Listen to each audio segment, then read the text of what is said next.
अस्सलाम वालेकुम गाइस, उम्मीद है आप सब खैरियत से होंगे। Welcome to week with. आज मैं आप लोगों के साथ अपना सहरी का व्लॉग शेयर करने लगी हूँ। सबसे पहले तो मैं यहाँ 3:10 पे किचन में आ चुकी थी, लेकिन जब मैं किचन में आई तो मुझे ढोल वाले की आवाज़ आई।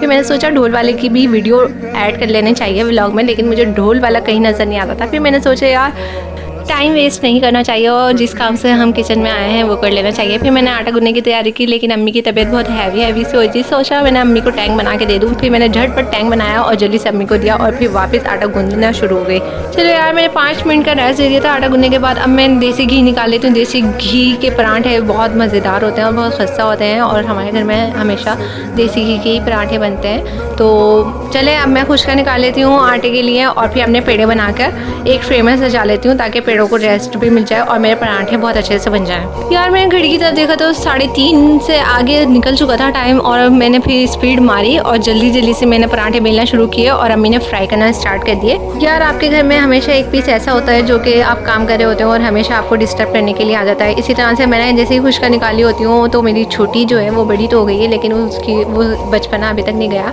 और वो उसको पता नहीं कैसे खुशबू आ जाती है। रोज़ाना जब भी मैं किचन में काम कर रही होती हूँ वो खुशका से खेलने आ जाती है। अच्छा जी, अब अपने काम पे ध्यान देते हैं। लेकिन काम पे ध्यान देते देते अब्बा के हाथ में देखा तो अब पापड़ लेकर आए थे अब्बू। तो फिर मैंने सोचा यार क्यों ना इस नेमत को हाथ के हाथ खाया जाए। फिर मैंने जल्दी से इस पर चाट मसाला डाला और फिर चिली सॉस के साथ मैंने इसको एंजॉय किया, क्योंकि ये वाली चीज़ें मुझे बहुत पसंद है। चलिए जी, अब जल्दी से खजला फेनी के बर्तन धो लेते हैं। बर्तन तो हमारे साफ़ होते हैं, लेकिन फिर भी उसको वॉश कर लेना चाहिए यूज़ करने से पहले। तो फिर मैंने जल्दी से उसको वॉश किया और फिर जल्दी से खजला फेनी बनाना स्टार्ट कर दी। किसी को खजला चाहिए होता है मेरे घर में, तो किसी को फेनी, तो मैंने दोनों चीज़ें हमें बराबर बनानी पड़ती हैं। यार ये सब काम तो मेरा हो गया था। फिर पीछे से मुझे एक आवाज़ आई कि मुझे चीज़ ऑमलेट खाना है। फिर मैंने उसके लिए चीज़ ऑमलेट की तैयारी स्टार्ट कर दी। अम्मी से मैंने प्याज और टमाटर कटिंग करवा लिए, फिर अंडा बीट किया। अंडा बीट करने के बाद मैंने उसके अंदर प्याज टमाटर ऐड कर दिया और ब्लैक पेपर ऐड कर दिया, कुटी मिर्च ऐड कर दिया, और उसके बाद मैंने उसको बीट किया। यार जब मैं देसी घी डाल रही थी फ्राइंग पैन में, तभी पीछे से एक और पास आई कि अंडे बना रही हूँ। मैंने बोला जी हाँ। तो फिर अब्बा ने कहा कि मुझे भी चाहिए, तो फिर मैंने उसी ऑमलेट में से हाफ़ अब्बा को दे दिया, क्योंकि अब्बा बगैर चीज़ वाला खाते हैं और बहन को चीज़ वाला खाना था। तो फिर मैंने आधा बहन के लिए रखा, आधा अब्बा के लिए रखा।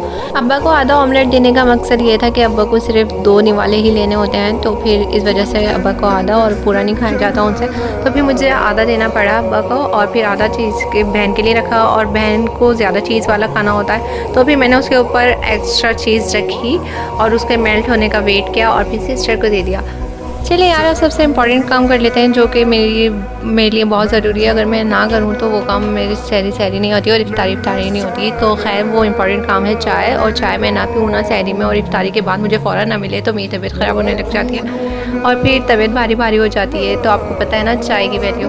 खैर ये चाय मैं चढ़ाने लगी थी, फिर पीछे से आवाज़ आई यार बेटा आपने पानी नहीं दिया। फिर मैंने जल्दी से एक हाथ में कैमरा पकड़ा हुआ था। आपकी बहन है बहुत टैलेंटेड है। फिर अब्बू एक हाथ से पानी निकाल के दिया, और फिर मैं वापस किचन की जानिब चली और फिर चीनी पत्ती ऐड करना रह गई थी पानी के अंदर, यानी कि चाय के अंदर। तो फिर मैंने, चाय तो बाद में बनती है ना, पहले तो पानी होता है ना, वो चले जी पानी के अंदर हम चीनी पत्ती ऐड कर लेते हैं। चलिए ये चाय मेरी ऑलमोस्ट चढ़ चुकी है। चढ़ने के बाद फिर अम्मी ने पीछे से आवाज़ लगाई बेटा सालन गर्म कर लो, इसके बाद सहरी स्टार्ट कर दो, और कब स्टार्ट करोगी और कब ख़त्म होगी। फिर भाइयों को भी सहरी वगैरह देनी होती है, वो सब जिम्मेदारी मेरी होती है, और वो भाइयों को सालन गर्म करके देना अगैन, फिर चाय बना के देना दोबारा, और फिर ये सब करना होता है, पानी वानी देना, ये सब मेरी जिम्मेदारी होती है।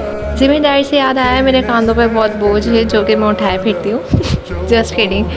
मज़ीद लेम जोक्स के लिए मुझे फॉलो कर सकते हैं आप। खैर ये सब बातें तो हो गई। फिर इसके बाद पीछे से आवाज़ आई यार हम बेटा सहरी कर लो, जब खुद नहीं करोगी तो भाइयों को कैसे करवाओगी, पहले मुझे कर लेनी चाहिए सहरी।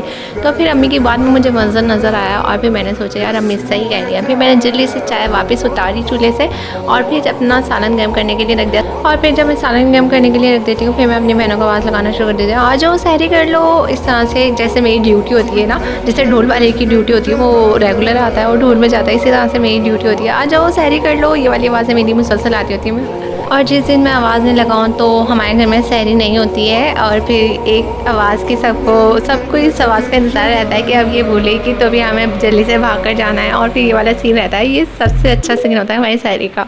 खैर यार, सब चीज़ों से हम लोग फ्री हो चुके थे। खजला रह गया था, खजला खाते खाते मैंने चाय निकाली। चाय निकालने के बाद मैंने सारे बर्तन समेटे और अपनी बहन को दे दिए। एक बहन सैदी के बर्तन धोती है तो एक बहन अफ्तारी के बर्तन धोती है। खैर फिर मैंने चाय निकाली। चाय निकालने के बाद सबसे पहला वाला कप जो होता है वो अब्बा को जाता है। फिर मैं अब्बा को चाय देने के लिए जाती हूँ। और चले जी, नेक्स्ट व्लॉग में फिर मुलाकात होगी। और अगर आप लोगों को मेरा व्लॉग पसंद आया तो लाइक, कमेंट और सब्सक्राइब करना मत भूलिएगा। बेक विद जिद्दा को सब्सक्राइब करना मस्ट है और दुआ में याद रखिएगा। जब तक के लिए अल्लाह हाफिज़। बहुत सारा ख्याल रखिएगा अपना।